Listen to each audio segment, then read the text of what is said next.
Bougrain-Dubourg me reçoit dans un petit bureau, son petit cocon, où des centaines de livres jonchent le sol, envahissent les tables et le bureau.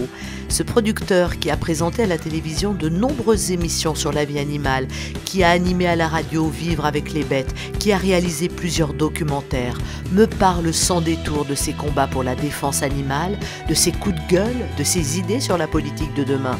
Rencontre avec un homme sincère.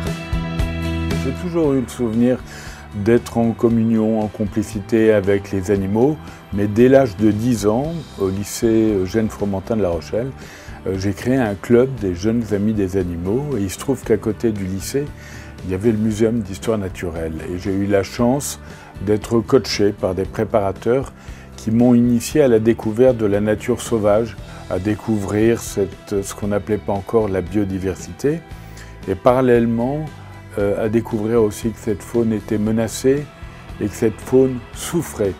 Donc j'ai conjugué la passion pour la vie sauvage, pour les animaux, et puis le goût de préserver au niveau du nombre d'animaux pour éviter qu'ils disparaissent, mais aussi dans les mauvais traitements dont ils étaient victimes. J'ai eu la chance de faire de cette passion un métier. Je ne suis pas mécontent du parcours. Je vois bien que ça a pu, par les émissions que j'ai faites notamment, créer des vocations, et passer le relais dans la vie, c'est quand même essentiel. Ce qui me peine, c'est que quand j'étais enfant, en créant le club des jeunes amis des animaux, je pensais que ma génération allait régler le problème et qu'une fois adulte, on aurait effacé la souffrance. Et je vois bien qu'il faudra encore des générations pour qu'une cohabitation respectueuse s'établisse avec le monde animal. Et enfin, ce qui me touche particulièrement, c'est la puissance des lobbying. Je trouve qu'il y a une radicalisation aujourd'hui.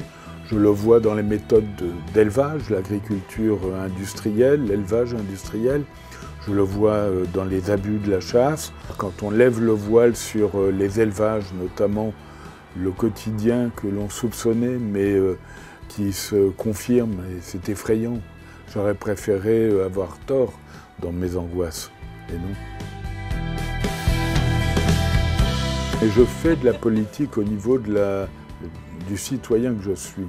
Et c'est intéressant parce que ça veut dire que chacun peut agir à sa mesure. Je crois beaucoup dans la potentialité du consommateur qui peut choisir ou non des produits, en rejeter d'autres et déterminer avec peut-être plus d'efficacité que certains politiques la stratégie sociétale de demain. Voilà, je pense que chacun à notre niveau peut agir.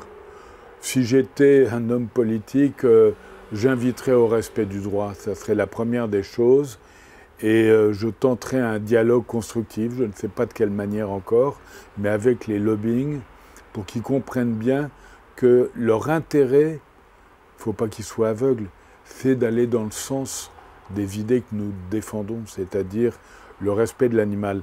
Je ne fais pas partie de ceux qui sont véganes. Je suis, on va dire, entre guillemets, végétarien, mais pas suffisamment. Mais j'ai beaucoup changé mon régime alimentaire et je pense que ça va dans le sens de l'histoire.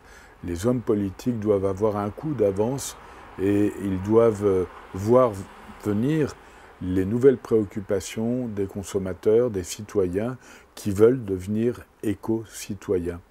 Aujourd'hui, on préfère peut-être vivre avec moins, mais vivre mieux. C'est quand même extrêmement révélateur d'un choix de vie qui intègre l'éthique dans le quotidien. C'est quelque chose de nouveau. Pendant longtemps, durant les 30 Glorieuses notamment, la priorité c'était d'avoir et parfois même d'afficher voilà, son potentiel, son pognon. Aujourd'hui, je crois que l'éthique l'emporte sur le pouvoir. Et le pouvoir de demain, j'espère, sera celui de la morale. Et je crois qu'il ne faut pas manquer de mettre au pied du mur les présidentiables pour qu'ils se prononcent sur leur programme animalier. Le problème, très honnêtement, c'est que ce n'est pas nouveau. On l'a fait à chaque élection, y compris aux législatives qui sont très importantes, ou aux européennes, etc. Et on voit bien qu'il y a des engagements qui sont pris et qui ne sont pas forcément tenus. On voit bien aussi que les hommes politiques ont un talent admirable à ne pas s'engager. Et là encore, le citoyen du pouvoir. Quand on voit qu'on n'est pas capable d'afficher une traçabilité sur les méthodes d'abattage sur la viande qui est vendue, c'est surréaliste. On le fait pour un yaourt, on le fait pour une lampe, on le fait pour... mais pas pour l'animal vivant. C'est surréaliste. Je crois que les hommes politiques n'échapperont pas à la nécessité de se rapprocher de l'éthique souhaitée par les citoyens. Le problème, c'est que ça demande un peu de temps, trop de temps. Et tout ce temps-là, c'est de la souffrance inacceptable. Voilà.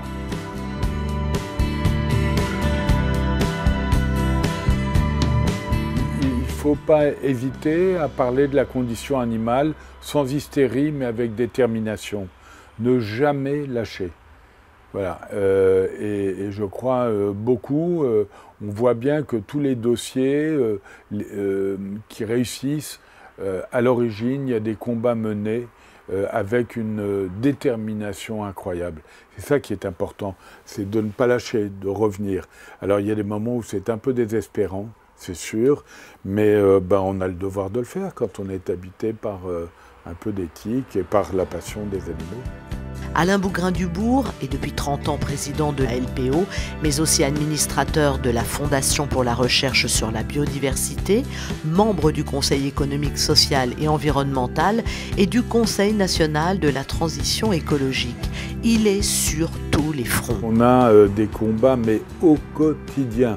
Alors pour l'heure, c'est notamment le braconnage des ortolans et des pinsons dans les Landes. C'est vraiment scandaleux puisque on voit bien que ce braconnage existe grâce à la tolérance de l'État qui est au courant de tous les sites de braconnage et qui ferme les yeux. Voilà, parce qu'il y a une pression locale importante et donc on va sur place, on se bat, souvent c'est violent. Il y a quelques voyous de la République et notre job à la LPO, c'est de continuer à nous battre pour enfin en finir, exactement comme ça a été le cas avec les tourterelles des bois qui étaient tuées, braconnées au mois de mai dans le Médoc. Il a fallu plus de 15 ans pour venir à bout de cette habitude, c'est même pas une tradition, de cette habitude qui était soutenue par tous les élus locaux. Enfin, on marche sur la tête, voilà. On a la même détermination aujourd'hui encore avec les ortolans et les pinsons dans les Landes. Je remarque près de lui la couverture de son dernier ouvrage « Il faut continuer de marcher » aux éditions de La Martinière. Pour reprendre l'expression célèbre d'un autre amoureux des animaux, Coluche, c'est l'histoire d'un mec qui se livre pour la première fois.